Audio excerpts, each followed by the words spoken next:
မိဘပြည်သူများရှင်ကျမအနေနဲ့နိုင်ငံခြားပေါ့နော်မီဒီယာတွေခုလိုမျိုးကြရက်ထားနေတဲ့အချိန်မှာပေါ့နော်ကျမနိုင်ငံနဲ့ဆက်ဆက်တဲ့သတင်းလေးတစ်ခုလေးပြောပြချင်ပါရှင်သတင်းဆိုတာတဲ့အကြောင်းအရာလေးခုပါတကယ်တော့ဒီ BBC တို့ VOA တို့ RFA တို့ပေါ့နော်အဲ့လိုမျိုးသတင်းဌာနတွေကဆိုရင်အနောက်နိုင်ငံကနေပြီးတော့ sponsor ရှူထားကြတဲ့သတင်းဌာနတွေပေါ့ရှင်အဲ့ဒီသတင်းဌာနတွေကဆိုရင်ဒီကသတင်းဌာနဆိုရယ်ခေါင်းစဉ်ကိုအကာအကွယ်ရှူပြီးတော့သူကဝါဒဖြန့်ချီရေးလက်နက်တစ်ခုဖြစ်နေလောက်ကင်နေကြတာဖြစ်ပါရှင်ဒါတော့မိဘပြည်သူများအားလုံးရိတ်ဖန်းတန်ဖန်းသိပြီးလောက်ပြီးလို့ထင်ပါတယ်အခုလေအမေရိကန်နိုင်ငံကလည်းသိသွားတဲ့အတွက်ဒီလမ်းစဉ်ကိုမနစ်သက်တဲ့အတွက်ဒီလိုမီဒီယာတွေကိုရေတောင်းမြစ်ချက်ချလိုက်တာပေါ့ရှင်သူတို့ကိုယ်တိုင်တော့မှဒါဟာမကောင်းဘူးဆိုတာကိုသဘောပေါက်လာတဲ့အတွက်လှုံ့ဆော်လိုက်တာပေါ့ရှင်သူတို့ရဲ့သတင်းတင်ဆက်မှုပုံစံတွေမှာဆိုရင်သူတို့ဝါဒဖြန့်ကျင်တဲ့အကြောင်းအရာတွေဆိုရင်ပေါ့နော်သတိထားမိပါလိမ့်မယ်သူတို့သတင်းတင်ဆက်တာကတူတယောက်ကလာပြီးတော့ရှင်ဖွင့်ပြောကြပါတယ်ဆိုတဲ့ပုံစံနဲ့အတန်ဖိုင်နေနဲ့ပေါ့နော်အဲ့လိုမျိုးဖြန့်ဝေလေးရှိရရှင်သတင်းဆိုတာကလူတယောက်ပြောရုံနဲ့အတီးပြုတ်ပြီးတော့တင်ဆက်လို့ရတဲ့အရာမဟုတ်ဘူးတိလားအဲ့လိုပြောကြည့်ဆိုကျွန်တော်တို့လည်းသတင်းဌာနတစ်ခုခုဖုန်းဆက်ပြီးတော့ပေါက်ပြတ်ထိုင်ပြောလိုက်လို့ရတာပဲလေသူတို့မြန်မာနိုင်ငံမှာနေရလဲမဟုတ်ဘူးဒီကိစ္စကိုမြင်ခဲ့တာလည်းမဟုတ်ဓာတ်ပုံသက်တွေရှိရလဲမဟုတ်ဗီဒီယိုသက်တွေရှိရလဲမဟုတ်ဘူးအသိသက်တွေလည်းပါလဲမဟုတ်ဘူးအဲ့ဒါကိုသူကအဲ့လိုရှူပြီးတော့တင်ဆက်တာရှင်အဲ့လိုပုံစံနဲ့ပဲကျွန်တော်တို့နိုင်ငံဟာဆိုရင်ဝါဒမှိုင်းအောင်မှာနစ်မွန်းခဲ့ရတာဖြစ်ပါရဲ့ရှင်အဲ့လိုနစ်မွန်းပြီးရဲ့အခါမှာအချင်းချင်းမုန်းတီးမှုတွေနဲ့တပ်ဖြတ်ခဲ့ကြတာယနေ့ထိတိုင်မှာပဲရှင်ကျမအနေနဲ့ဒီသတင်းဌာနတွေပြုလုပ်ခဲ့တဲ့သတင်းမှိုင်းတွေပေါ့နော်မှိုင်းတွေပေါ့အဓိကတော့သတင်းမှားဆိုတာတဲ့မှိုင်းတိုက်တာတိလားမှိုင်းတိုက်တဲ့အဆင့်ကပုံကြောက်ပုံကောင်းနေရှင်အဲ့ဒီကနေပြီးတော့ကျမလေ့လာထားတဲ့နေရာနေနည်းနည်းလေးပေါ့ရှင်ဖြစ်စဉ်လေးတစ်ခုကျမတင်ဆက်ပေးချင်ပါတယ်အဲ့ဒီဖြစ်စဉ်ကတော့ဗိုလ်ချုပ်အောင်ဆန်းနဲ့ပတ်သက်တဲ့ဖြစ်စဉ်သာဖြစ်ပါရှင်ကျမကပြောပြမယ့်ဖြစ်စဉ်လေးပေါ့နော်ဖြစ်ခဲ့တာ2009-2008လောက်ကထင်တယ်ရှင်ဒီနာဖအစိုးရကတဲ့ဗိုလ်ချုပ်အောင်ဆန်းရဲ့အခမ်းကဏ္ဍကိုမေးမိန်ပြတ်ပွက်အောင်လုပ်နေပါတယ်နောက်ပိုင်းကလေးတွေကဗိုလ်ချုပ်ကိုသိပ်ပြီးတော့မသိကြတော့ပါဘူးဆိုပြီးတော့ဒီ VC တို့ VOA တို့ပေါ့ရှင်အဲ့သတင်းဌာနတွေကနေပြီးတော့အကြီးကျယ်ဝါဒဖြန့်ခဲ့တဲ့ကာလတစ်ခုရှိခဲ့ပါရှင်အဲ့ဒီကာလတော့ဆိုရင်သတင်းထုတ်တဲ့ကောင်လည်းတော့အများနဲ့တင်ဆက်ပေးတာမို့ကျွန်တော်ရှာရလို့ဆက်စပ်လုပ်ပါပြကြပါဦးခင်ဗျာဒီသတင်းဌာနတွေကပေါ့နော်မြန်မာနိုင်ငံနာမည်ကြီးလူရှင်တော်တူနဲ့အင်တာဗျူးကိစ္စလေးလုပ်ခဲ့တယ်လို့သူကမှတ်တမ်းလေးအရာသိရတယ်ရှင်အဲ့ဒီအင်တာဗျူးမှာဆိုရင်သူကဘာပြောလဲဆိုတော့အဲ့လူရှင်တော်ကပြောခဲ့တာပေါ့နော်ဝိုင်းရဲ့လူရှင်တော်တူကပြောခဲ့တာပါရှင်အခုခေတ်ကလေးတွေကတဲ့ဗိုလ်ချုပ်အောင်ဆန်းမသိတော့ဘူးဆိုပြီးတော့သူကိုယ်တိုင်ပြောခဲ့တယ်တဲ့ဆိုလိုချင်တာကမြန်မာနိုင်ငံမှာရှိတဲ့ခေါင်းဆောင်တွေကဗိုလ်ချုပ်အောင်ဆန်းကိုဗိုလ်ချုပ်အောင်ဆန်းရဲ့တမိုင်းကိုဖျောက်ဖျက်ထားတယ်ပေါ့ရှင်လူငယ်တွေကိုပေးမသိတော့ဘူးပေါ့အဲ့လိုလေးသူကပြောခဲ့တာပေါ့ကျမအနေနဲ့မေးချင်တာပါလဲဆိုတော့ကျမတို့ငငယ်ကလေးကဗိုလ်ချုပ်အောင်ဆန်းနဲ့ပတ်သက်တဲ့အကြောင်းလေးတွေကိုကျောင်းစာမှာသင်ရတယ်ရှင်မြန်မာနိုင်ငံမှာရှိတဲ့အုပ်ချုပ်သူတွေဟာဗိုလ်ချုပ်အောင်ဆန်းတမိုင်းကိုဖျောက်ဖျက်ခြင်းနဲ့ဆိုရင်ကျောင်းစာထဲမှာပါပါမလားရှင်ကျမတို့ယနေ့အချိန်ထိကျောင်းစာထဲမှာသင်ခဲ့ရတဲ့ဗိုလ်ချုပ်ကဗိုလ်ချုပ်အောင်ဆန်းပဲနော်ဗိုလ်ချုပ်မွေးဦးတန်းရွှေကျောင်းစာထဲမှာသင်ရတာရှင်ဗိုလ်ချုပ်တွေအများကြီးရှိတယ်ကျမတို့နိုင်ငံမှာခေတ်ဆက်တက်ခဲ့တဲ့ဩဇာအာဏာကြီးထွားခဲ့တဲ့ဗိုလ်ချုပ်တွေအများကြီးရှိရပေါ့နော်ဒါပေမဲ့သူတို့တွေအကြောင်းကျမတို့ကျောင်းစာမှာမသင်ခဲ့ရအောင်လေဗိုလ်ချုပ်အောင်ဆန်းအကြောင်းကိုသာလုံးစီဖက်စီသင်ခဲ့ရတာရှင်ကျောင်းတက်ဘူးတဲ့ကလေးတိုင်းကဗိုလ်ချုပ်အောင်ဆန်းကိုသိပါတယ်ရှင်သူဘာကြောင့်လူငယ်တွေဗိုလ်ချုပ်အောင်ဆန်းမသိဘူးလို့သူပြောလဲမသိဘူးတခုတော့ရှိရပါတော့ကျောင်းမတက်ဘူးဆိုတော့မသိဘူးပေါ့ရှင်ကျောင်းမတက်ဘူးဆိုတော့မှအရက်တည်းကလူတွေအားလုံးဗိုလ်ချုပ်အောင်ဆန်းသိရလေဗိုလ်ချုပ်အောင်ဆန်းဘယ်သူလဲဆိုတာအခုခေတ်နောက်ပိုင်းကလေးတွေလည်းသိတယ်ကျမတို့လည်းသိခဲ့တယ်ကျမတို့ဆို1989ဖွားတယ်ပေါ့နော်ဒီတော့ကျမအနေနဲ့ဒါကြတော့ဒီတိုင်းပြောမယ်ဆိုရင်ကျမရှောက်ပြောတယ်ဆိုပြီးထင်မှာဆိုလို့ကျမတက်တေပြချက်လေးခုနဲ့ပြောချင်ပါတယ်ရှင်အဲ့ဒီတက်တေပြချက်လေးကတော့ကျမတို့အောင်ဆန်းစာနီးဆိုတဲ့ကြပြလေးကြောင်းတာဖြစ်ပါရှင်ကျမတို့ဒီတတိယရန်မြန်မာဖတ်စာမှာဆိုသင်ခဲ့ရတာလေဒီတော့အောင်ဆန်းစာနီးကြပြလေးကိုအယုံဆုံးတေချာလေးနားထောင်ကြည့်ပါရှင်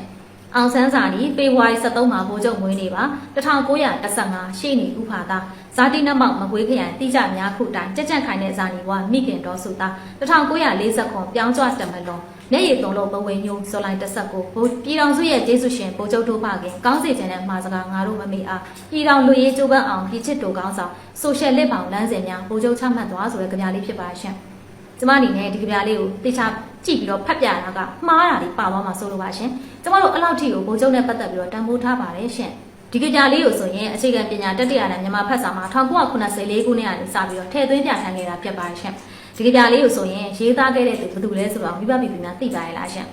်ဒီကြပြလေးကိုရေးသားခဲ့တဲ့သူကဆိုရင်ဗိုလ်မှူးကြီးရဲထွန်းရေးသားခဲ့တဲ့ကြပြဖြစ်တယ်ဆိုတော့သိရပါရှင်ဗိုလ်မှူးကြီးကဆိုရင်သူ့ရဲ့သားကြီးဖြစ်တဲ့ဦးရဲအောင်မိုးကငယ်စဉ်မှာပေါ့နော်ဗိုလ်ချုပ်အောင်ဆန်းအကြောင်းစာကြက်နေတာကြားတဲ့အခါမှာသူ့ရဲ့သားစာကြက်ရတာလော်ရအောင်လို့အချက်လက်လေးမှတ်ရတာလော်ရအောင်လို့ဒီကြပြလေးကိုဆက်ဆိုခဲ့တာဖြစ်ပါရှင်ဒါပြင်ဒီကြပြလေးကိုလည်းသူကဆရာမကိုလည်းဖြန့်ဝေပေးခဲ့ပါရှင်ဒီကြပြလေးကိုသားကြီးရဲအောင်မိုးရဲ့နာမည်နဲ့ဂျာနယ်စာဆောင်တစ်ခုမှာထည့်သွင်းဖော်ပြခဲ့တာကိုမြင်တွေ့ရပါရှင်ဗိုလ်ချုပ်အောင်ဆန်းစာနီးကြပြပေါ့နော်ပထမဆုံးပုံသိမ်းမှုကို1964ခုနှစ်စက်တင်ဘာ10ရက်နေ့မှာထုတ်တဲ့ရှေ့ဆောင်လူငယ်ဂျာနယ်စာမျက်နှာ18မှာမြင်တွေ့နိုင်ပါတယ်လို့သမိုင်းမှတ်တမ်းများအရသိရပါရှင်အဲ့ဒီရှေ့ဆောင်ဂျာနယ်မျက်နှာဖုံးလေးနဲ့အထဲမှာပါတဲ့ကြပြလေးကိုကျွန်မပြသပါမယ်ရှင်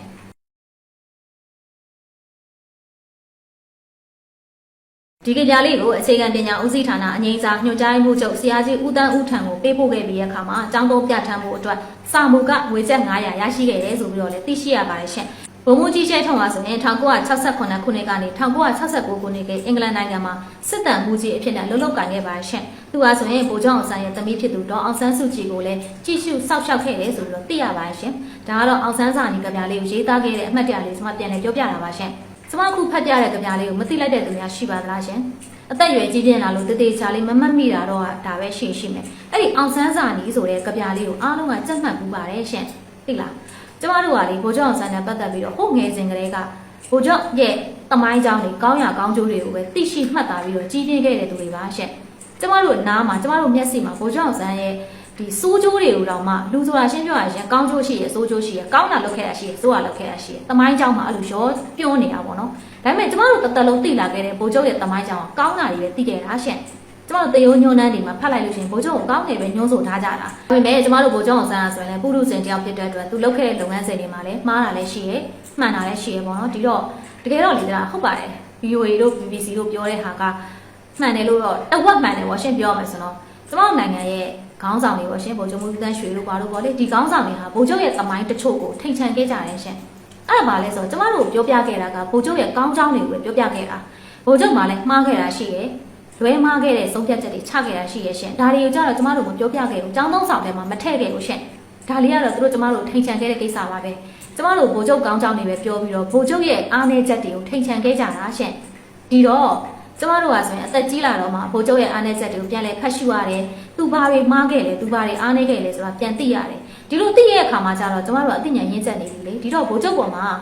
အပြစ်ရလို့ကျမတို့ကြီးကြီးမားတင်တာမရှိပါဘူးရှင်။အော်သူလည်းပုရုဇဉ်ပဲကောင်းမဲ့တယ်လို့လုပ်ခဲ့တာမှားခဲ့မှာပဲမှားတာလေးရှိခဲ့တာပဲဆိုတဲ့အတွေးလောက်ပဲရှိရဲ့ရှင်။ငယ်ရွယ်တဲ့အချိန်မှာဒါဗိုလ်ချုပ်မှားခဲ့တဲ့အမားတွေကျမတို့သိလိုက်မယ်ဆိုရင်ဗိုလ်ချုပ်ပေါ်မုန်းတီးရဲ့စိတ်တွေရှိသွားမှာရှင်။ဒီလိုရှိသွားမှာဆိုတဲ့အတွက်နိုင်ငံခေါင်းဆောင်တွေက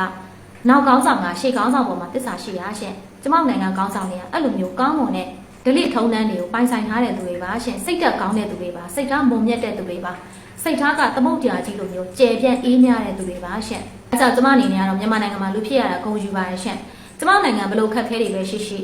ကျမနိုင်ငံမှာဖုံးကန်ရှိရလူပဲနေထိုင်တယ်လို့ကျမပြေဝယုံကြည်ရဲ။ဒါကြောင့်ဒီခက်ခဲတွေကိုကျမတို့ကြော်ဖြတ်နိုင်ပါမယ်။အားသိကြတယ်ရှင်။လုံးဝအပြေဝကျမရှုံကြည်ရဲ။အဲ့လိုနေရောက်ဖို့အတွက်ကိုတော့ကျမတို့နည်းနည်းစူးစမ်းရမှာပေါ့နော်။ဒါလေးခုပဲရှိပါရှင်။ဒီတော့ VOA တို့ RFA တို့ကနေကျမတို့သွေးထိုးခဲ့တဲ့ကိစ္စတွေမှန်ခဲ့လားမှားခဲ့လားဆိုတာနောက်လာနောက်သားတွေနဲ့မိဘပြည်သူများသိရှိစေဖို့အတွက်ကိုကျမဒီအောင်ဆန်းစာနေကြပြလေးနဲ့နှိုင်းရှင်သုံးသပ်ပြတာဖြစ်ပါရှင်။ကျမတို့ဟာဖြစ်လေပြီးတော့ခေါင်းဆောင်အားလုံးပေါ်မှာလေးစားမှုရှိပါတယ်။ဒါအပြင်တချို့ဆိုချစ်ခင်မှုလည်းရှိကြတယ်ပေါ့နော်။ဒီမူလေးကိုမပြတ်စေချင်ပါဘူးရှင်။အမုန်းတရားတွေနဲ့အဆုံးသတ်တာမျိုးမလုပ်ချင်ပါဘူး။အမားတွေရှိခင်ရေးယူခံရတဲ့ကိစ္စတွေလည်းရှိမှာပဲ။ဒါပေမဲ့ကျမတို့ဟာခေါင်းဆောင်တွေပေါ်မှာမုန်းတီးခြင်းမရှိချင်ပါဘူးရှင်။ဒီဒီလေးတွေကိုပဲထိမ့်သိမ်းသွားရင်လည်းကျမတို့နိုင်ငံမှာဘယ်ကောင်းဆောင်တက်ကျမတို့ကဝင်းရံကြပြီးတော့နိုင်ငံတော်အေးချမ်းဖို့ကိုသာရှေ့ရှုဖို့အတွက်လိုအပ်ပါတယ်ရှင်။ဒါလေးတော့ကျမတင်သုံးသက်ချက်လေးကနေပြီးတော့ရရှိထားလိုက်တဲ့အသိတရားလေးတစ်ခုပေါ့နော်။ဒါလေးကိုကျမပြန်လည်ပြီးတော့မျှဝေပေးတာဖြစ်ပါတယ်ရှင်။